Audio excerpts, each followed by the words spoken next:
یہ خواب بہت سے لوگوں کو آتا ہے کہ وہ خواب میں کفن چور کو دیکھتے ہیں یا خود کو کفن چوری کرتا دیکھتے ہیں۔ اگر آپ بھی ایسا خواب دیکھیں تو اس کی تعبیر جاننے کے لیے میرے چینل کو سبسکرائب کریں، ویڈیو اچھی لگے تو لائک اینڈ شیئر کیجیے گا۔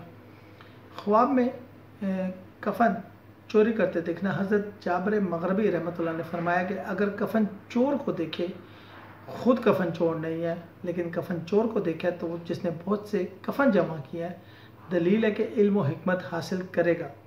بعض اہل تعبیر نے بیان کیا کہ مال حرام جمع کرے گا، لوگوں سے ملامت اور سرزش پائے گا۔ ابن سیرین جو ہے وہ فرماتے ہیں خواب میں دیکھے کہ کفن چور ہوا ہے، اگر صاحب خواب اہل علم سے ہے، دلیل ہے کہ باطل دنیا کے طلب میں اپنا علم بیچے گا اور اپنی عمر اس میں ضائع کرے گا۔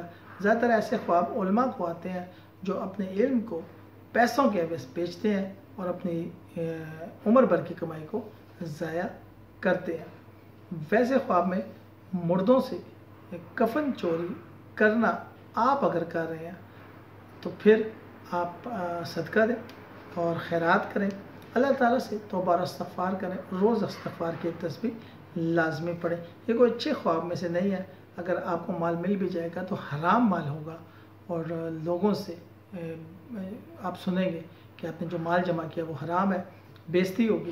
اس لیے ویڈیو اچھی لگے تو لائک اینڈ شیئر کیجیے گا اور چینل کو سبسکرائب۔ شکریہ۔